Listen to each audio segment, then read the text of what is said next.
Well guys, we have the cows out here this morning saying good morning to us.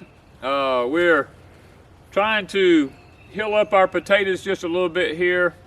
These don't require much hilling because they're a determinate type potato, but we wanted to kind of throw a little bit of dirt to them because as it rains and washes the dirt away, the potatoes become exposed to the sun and then they begin to turn green. So we try to keep just a little bit of dirt on them. We're not getting them deep in the ground, just a little bit of dirt right on top of them there.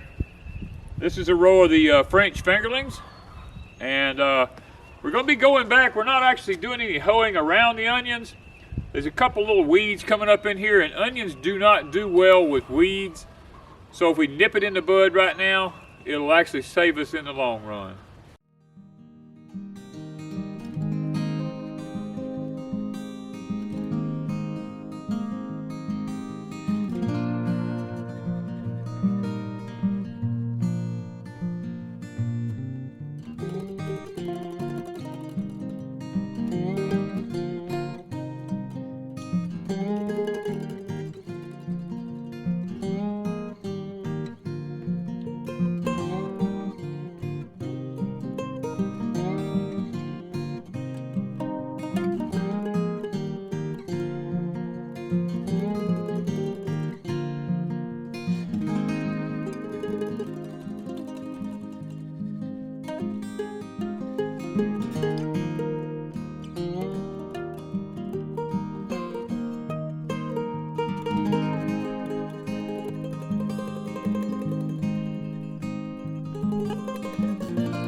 We've about finished up here with the onions this morning, and the one row of potatoes back here.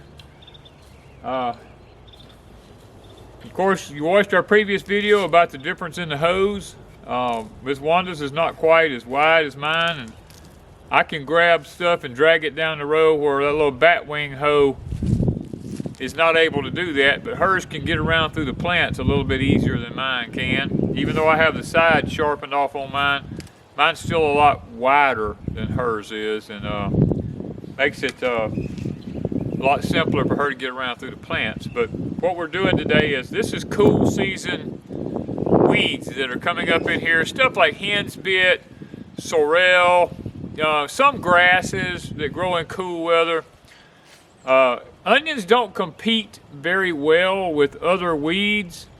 And plus, onions are very heavy nitrogen feeders, and as we're feeding the nitrogen to these onions, these weeds are taking advantage of it. So we like to get them out of there so that the onions is able to utilize all the nitrogen that we're putting in there. Now, we use a couple of different types. We have used some Miracle Grow on this, and we are using, we've got our fish emulsion in now. We are using some fish emulsion on them. And later on, once they begin to bulb up, we haven't got the right number of daylight hours yet for them to start bulbing, because onions actually spend the whole winter season down in the south here growing all their leaves. You want as many leaves as possible on the onion, because the more leaves you have, the more layers of onion you'll have, and the larger your onion will be.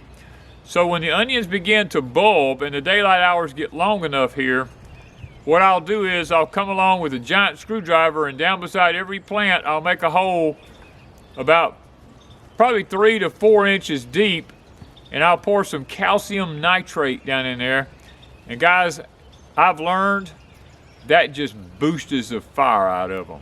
Now, that is my little tidbit secret that I use, and some people always wonder how we get such nice looking little onions.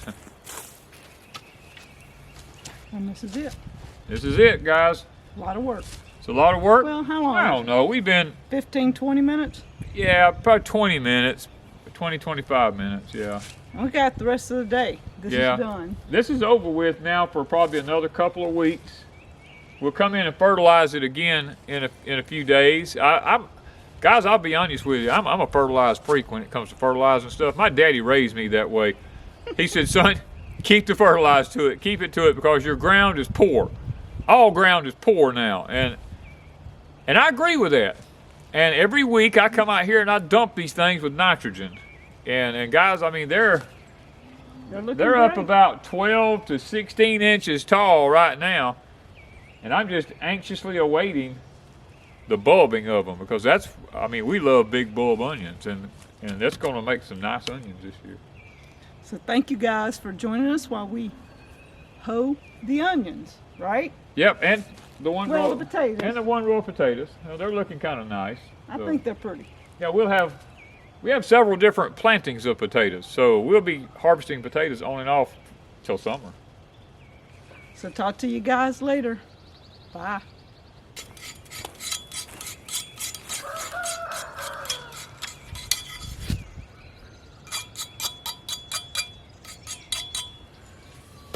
One down.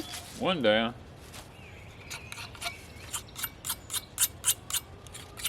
Another use for a pocket knife. Yeah, that's my dull blade. I've learned that if you go ahead and scrape the dirt off now, it